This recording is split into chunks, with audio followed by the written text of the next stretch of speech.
yeah, because we got the printouts somewhere of the quotes and all that. Over there, under that. Oh, yeah. Hillary and I had some local people from our street come in, and we were like presenting to them the progress on the project that we'd made so far, because the concept was to try and get one street fully solarized and insulated and as close to being resilient and off-grid as possible.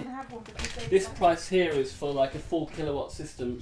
So that's battery panels, literally inverter. from a wholesaler. Basically, at this moment, the cost of putting panels into your house, the reality is when you ring the solar companies, they say like 7 to 8. Even with the economies of scale that we were trying to achieve, those prices we cannot really get down, and those are basically out of the hands of most people on our street. You know, that's too much money to spend in one go on getting solar panels. What's your feeling about those prices for solar overall? Do you think that's more expensive than you thought? It's much less than when I first looked into it. Yeah.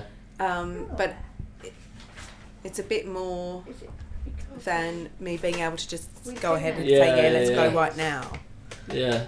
Kind of thing. And a bit more than everyone on the street being able to just go straight right now, isn't it? Like, I'd say so. I was at first hoping we'd get it for about 2,000 or 3,000. Yeah, if it had been 2,000 or 3,000, I mean, I could just go and borrow that and I could get it. Yeah. But and I mean, you know, not everybody's in a position. Even 2,000 or 3,000 might be too much for some people.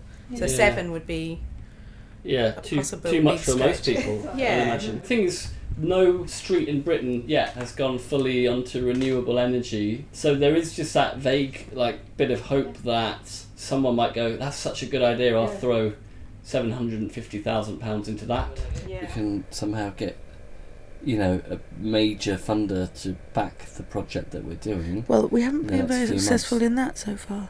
It's like, dear Hillary, thank you for your application, and after careful consideration, we decided not to take it forward. We hope this will be disappointing. we hope this will be disappointing. We hope this will be disappointing. Yes, it is. Don't worry about that. We know this will be. What are you doing? Just trying to see your face. Are you all right? Not really. No. It keeps happening. Like 1 minute I'm just excited and it's you're all up and down like a yo-yo, aren't you? I'm excited and it's all possible. The next minute it all just seems like pointless. And we're not going to be able to get that price massively down because we don't have loads and loads of people buying them. We don't have any grants or subsidies or anything. And at the same time, government is still subsidising fossil fuel, and they should be helping people to deal with these issues, energy security for themselves. And that's what solar panels give, and as well as insulation. But at this moment of climate crisis and energy crisis, it shouldn't be so difficult. So we should take the difficulties that we've got and use them back against the government and also against the council to say, we need help. Like, we're a street that want to do something. We're being proactive. We need some assistance. Really, the government should put that stimulus in. Maybe we can persuade them. You always need the first step. It starts other street, maybe having a Encourage other conversation. companies. Should we do this? Look, this whole street has done it. Yeah. We won't give up, put it that way. We're just going to keep going, aren't we, Hillary? Make it cheaper for everyone, and make it be able to be all the roofs. But then we don't want it to be more expensive for the first adopters than anyone else. It was actually a really positive experience seeing how bad the offer was in that way. We basically haven't achieved very much in terms of saving any of these people who came any money off their solar. Even if they just rang up a local solar provider, they would get the same deal as if they came with us, right?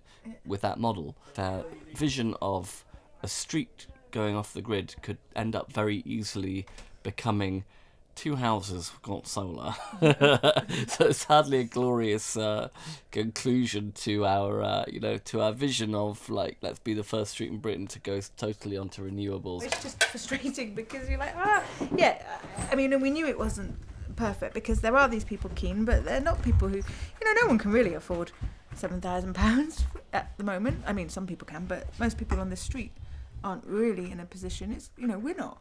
It's to go, sure, just it's all good. It's quite a big outlay, and it shouldn't. We want to, and obviously then it's still only a few people. So we're kind of almost back to square one. So actually, after feeling all happy because I really like seeing the neighbours, now I'm feeling a bit because we haven't cracked this, have we? Not at all. Not by a long shot.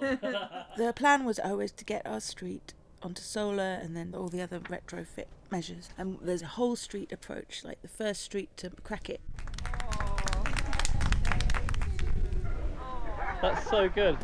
So we always wanted to focus on the street because of the stories and like how we could build it from the ground here, and then how that could be a template for action across London and Britain's Victorian housing stock. And then we had this idea that we'd act like the government, create our own stimulus, our own Green New Deal. The reality is, if the government was to get every home in this country, turn it into a power station, then the cost of that would be paid for by the sun itself, within about a 10-year period. So it's just absurd that that's not happening. So why don't we make it happen? Why don't we mimic the sort of government itself and raise enough money to actually do what the government should be doing on our street, and then use that art installation as a protest vehicle to really push forward the agenda. And the greenback banknotes that we want to print, half of the value of those goes into the street and half into local causes that are, around the Grassroots Green New Deal. And it also really massively helps bring down the cost of solar to everyone on the street, and ideally can probably get everyone on the street solar regardless of their income bracket. What kind of money do you think we're looking to try and raise?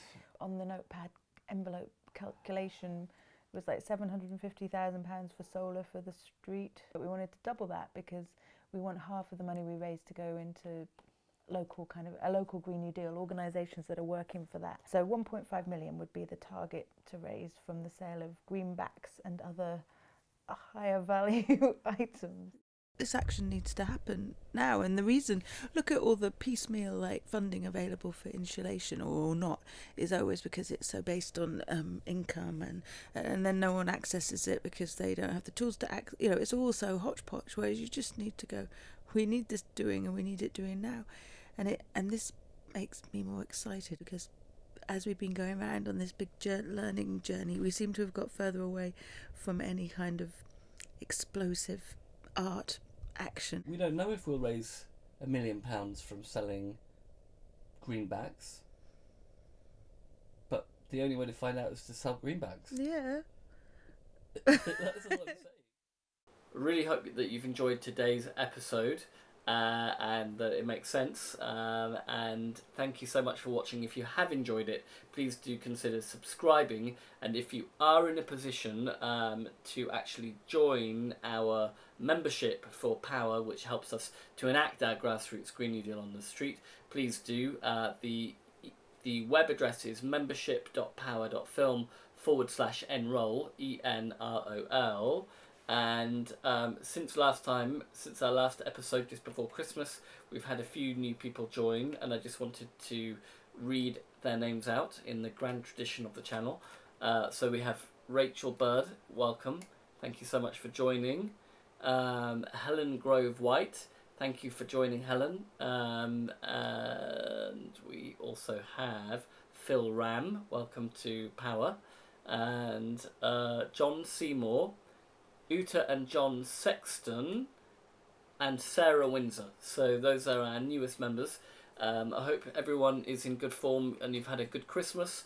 And I'm recording this just on the day before New Year's Eve. So wishing everyone a really happy 2022. And we're really excited for everything that we've got to do on Power in the year ahead. We're going to be launching our greenbacks, which is a form of currency, artist currency, in I think March. So we've got lots and lots of work on our hands, but we are really raring to go, apart from the fact that Hillary at the moment has coronavirus and is in bed. Anyway, wishing you and your family and friends and everyone a happy 2022, and we will see you very soon for the next edition of Power. Cheers, bye!